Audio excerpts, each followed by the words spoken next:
Your hosts are here, Sammie and Michelle. By the end of this podcast, you'll know them well. Adulting, navigating the journey of life. Careers to relationships, pain and strife. Put down the rule book, rethink the status quo. If there's another direction you wanna go, find purpose, passion and mastery in all that you do with Status Post Adulting. Hey, Status Post Adulting family. This is Sammie and Michelle. And it is a lovely Tuesday. You are listening to the 21st episode of Status Post Adulting, where we are going to be talking about tracking your time. But first, let me check in with my co-host, Michelle. How are you doing, Michelle? I'm doing well. Thanks for asking. We did have an interesting experience with our dad last week. See, we have these birds that have built their nest on top of our apartment. And so our dad has been giving us updates on how they're doing when they broke free, as they were growing. So he's definitely gotten attached to these birds, much to Sammie's chagrin. Chagrin indeed. I have a bird fear, which, if you know me, I just want everyone to know it is improving. But when I was little, like 5 years old, my parents gave me this baby bird to hold, and then the mama bird came and attacked me. She bit me in the nose with her beak. It was overall a very traumatic experience. So, yeah, you could say I'm not the biggest bird fan. And then Bird Woman was born. So, yeah, Sammie's not that thrilled about it. But our dad last week came inside after checking on his birds, and he told us this beautiful story where he said the birds were waiting for him. They've been ready to fly out of the nest. And when they saw him, they could finally say goodbye and fly to their independence. That was how he interpreted that. And he said from that moment on, they flew away forever. Yeah, and our dad was like really excited to tell us this story. And he was like, I was sad, but I was also happy because the birds were grown up and ready to leave the nest. As you may or may not know, Michelle and I have been living at home. So we could not help but take this a bit personal. It did feel like a personal attack. 2 of his own birdies have come back to the nest. And maybe these birds are trying to save up and build generational wealth. Okay, maybe it's not all about leaving the nest for no reason. Maybe it's nice to spend time with their bird parents, okay, after being away during a pandemic. Bird parents have to go to doctor's appointments. Bird parents need their glucose checked. Yeah, so that was our allegory of the nest last week. And then last week we also were tracking our time, which is what we're talking about on this week's episode of Status Post Adulting. That's right, Michelle. Time, like money and energy, is one of our limited resources. As you know, we love tracking our spending, but also we love tracking our time. This is something that I recently got into, and I believe Michelle has gotten into over the last few months as well. Absolutely, Sammie. We use an app called Now Then Tracking.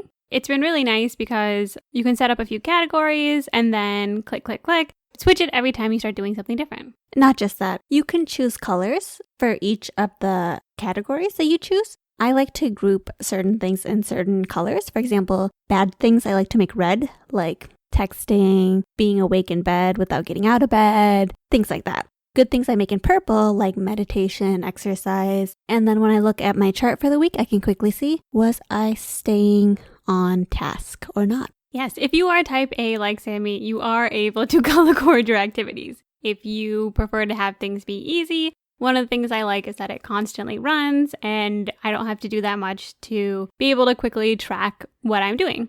Some other tracking resources are Toggle, a web browser/app, which is great for really specific activities. Like I use it to time my work activities, like how long does it take me to call the pharmacy and have them answer. Another tracking thing that I use is just a notebook where I can write down things easily. The reason Sammie and I wanted to talk about tracking your time this week, and the reason we picked this up as a habit, is because, like Sammie said, time is a non-renewable resource. And so it's one of the things that if you're not using your time with intention, you may be in a situation where you're not living in the present moment or you're not doing things to set yourself up for success and happiness in the future. And so we figured, why not run a little exercise be diligent about tracking our time this week and then take a look at what we found. We definitely encourage all of you to take a couple weeks and track your time as well. So the great thing about tracking your time is you really get to see what the heck are you up to. We can guess, and maybe we're somewhat on the mark about it, but the truth is we are often doing things that we don't acknowledge. Sounds so salacious, Sammie. That wasn't meant to be salacious. No, it's true, Sammie. Anytime you're tracking anything, there can definitely be a difference between what you're actually doing and what you think you're doing. Sammie, was there any revelations for you this week? Many revelations. I don't want to call it the New Testament, but yeah, I learned a lot. Speaking of being in the Devil's Inferno, Sammie and I are recording with the window closed upstairs, and it is hot as heck right now. But I digress. Sammie? Thank you, Michelle. Yes, we are sweating. One of the big revelations that I had was how things that I think take a lot of time don't actually take a lot of time. For example, getting ready for my run. In my head, that always takes 20 minutes, and it definitely takes less than 10 minutes. Another thing is making my eggs in the morning. I'm always like, maybe I'll just eat a little piece of bread or something because eggs take so long. And it does not take me long to make these eggs at all, 15 minutes max. I feel the same way, Sammie. I have the same problem with food. Whenever it's lunchtime, I would put off eating because I'm like, I have to go downstairs and make my food. And once I started tracking my time, I realized literally from warming my food to eating it takes all of 15 minutes. So now I'm much better about telling myself, just go do it. It'll only take you 15 minutes and you're not going to be a hungry zombie later. Showering is the other thing. I realized that I think I spend a lot of time in the shower, but the truth is I spend a lot of time after the shower. So that was a good thing for me to recognize too. Michelle's obsessed with lotioning her body. I'm sorry, okay? I have very smooth skin that I don't want to be ashy, and I don't think that you would lose out if you lotioned a little bit more. I have been having a little ashy spot on my ankle, which I cannot get rid of. I also have not tried because I have not been lotioning, as you would point out. But you were exactly right, Michelle. Just knowing that these activities actually don't take a long time gets rid of that dilly-dallying period that I have before doing the activities where I'm like, oh, do I do this or do I just go straight to doing whatever productive thing I was planning to do today? It's like, no, make the eggs, go on your run. It's just a reminder that these things don't take a long time. Yeah, you take more time fussing about it than you do actually doing the activity itself. For me, this week in particular, another thing I noticed, I stayed up late at the beginning of the week because I was reading a book and I just decided I was going to read it all that night. And it's probably the latest I've stayed up in a few months. And oh my gosh, I was so tired this week. My calendar is literally like nap, nap, nap, nap, nap, nap, nap. Stay up all night because I can't sleep again. Nap, nap, nap, nap, nap. And honestly, that reminded me that even though I am a night person, it ruins my whole week when I don't get enough sleep. And so it's worth it to not compromise it one day for something enjoyable. And it's better just to be consistent with my sleeping routine. So that's definitely an adjustment I'm going to make because I did a lot of day sleeping this week. That's so true, Michelle. Sleep is so important, and it's super important that you keep it regular, especially wake times. One thing I noticed is when I start to fall off track, for example, this week I was at work and I was getting behind on my patients. And then I found that because I was getting behind on my patients, for some reason, I wasn't using that extra time to chart on my previous patients. Then I got in my car, I went home, I was texting, and I came home. I ate Ritz crackers right before I was planning to brush my teeth, and I went to bed late. It was like when it rains it pours scenario. And this made me realize that whenever I start to fall off track, I have this tendency of just letting the crap hit the fan. That made me realize whenever I notice that I'm falling off track, do something that helps get me back in my productive mode. Either doing work like charting or listening to an audiobook, exercising, meditation. All of those things kind of get me back in the zone. That's so true, Sammie. I can have a bad morning and then call the whole day off, which is not a great use of your time because there are definitely a lot of moments in your day where something can happen and puts you off that mood. And if you just remind yourself like, okay, hey, that happened. I got distracted or I got behind, and then you get back to it, it's so much better. Speaking of getting distracted, I also realized that there are so many little things that will distract me. I'll open up my phone to do something like to text someone or to listen to an audiobook or something, and I'll put that on my timer. But then what'll happen is I'll actually have spent all this time on, say, YouTube. I realized is that I'll have a lot of times the right intention to do something, but then I click really quick and do a good search and I see what's trending, and then the next thing I know, I've lost like 30 minutes. One thing that I learned for myself is that when I almost have to be like very focused when I go to do an activity on my phone, and also that there are certain small things like literally Google trending searches that will knock 45 minutes out of my day if I'm not careful. And I think those like little things are the best things to catch because they're also like not actually that fulfilling. I don't really need to know the trending news of the day. It's never anything too crazy. I agree, Michelle. I had to remove that whole Google recommended articles for you because that was a rabbit hole I did not need to travel down. For me, a big thing is when I'm talking to either you or my family members, I can be talking to you and then maybe next thing you know, I end up on the internet or Facebook or just on my phone looking at my old photos. I don't know why I spent so much time doing that. I do too. I love looking at my old photos. Me too. It's like now that I don't have Instagram, I'm like, let's just be honest. All I really wanted to do is look at old pictures of my life. Unfortunately, a lot of things I do, I just take 20 of the same photos. So you kind of have to like go through a lot. That is a problem you have.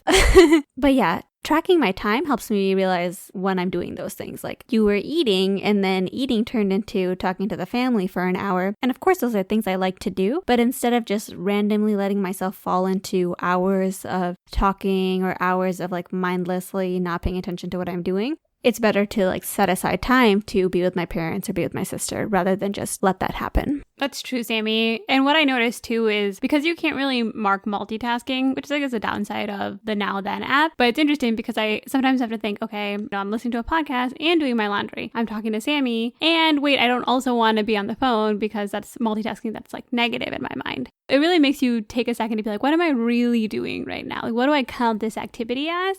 Which I think is important because it helps me commit to what I'm doing. Otherwise, I'll be half doing many things. And I mean, honestly, I'm not the best multitasker. So for me, I don't think there's anything wrong with multitasking necessarily, but there are certain tasks that are good to pair together, like listening to a podcast and doing my laundry, and some that are not good to pair together, like talking to my sister and checking my email. That's a really good point, Michelle. When you're time tracking, you really do have to be mindful of what activities you're doing together, and you have to choose one, or at least you do on the Now Then time tracking app. Another realization I had this week was I spend a lot of time being particular. I like being particular, don't get me wrong, that's me. But when I get to work, not even necessarily for cleanliness reasons, but just for like liking everything to look neat reasons. You know, I always wipe down my desk and like reorganize all the things on my desk so that they look neat and make sure I have all my things that I want on my desk as well. But I do this like anew every single day, and that can be time consuming. So this week I just made a list of all the things that I like to have on my desk and like to do to my desk before I sit in it. So that way it's not a process where I'm having to think up all the different little things that I want. Instead, it's a list and I can just check. Which, who doesn't like checkboxing? Even if people aren't as checkboxy as you, Sammie, I do think that is good advice. Like there are certain things we do, say every single day, that we can almost automate it or make it easier for us, because if we just admit that we're doing that every single day, we can plan ahead for it and be consistent. I completely agree with that, Michelle. And another revelation I had this week was there are just some tasks that help me feel more focused and give me more energy. And then there's other tasks that get me more distracted, more scatterbrained.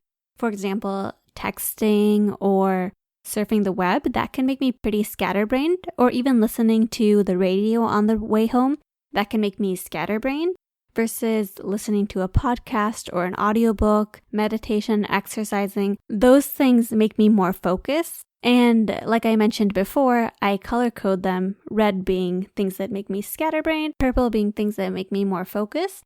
And sometimes when I'm feeling like I don't know what to do next, I go to the purple category and I'm like, okay, do one of these things.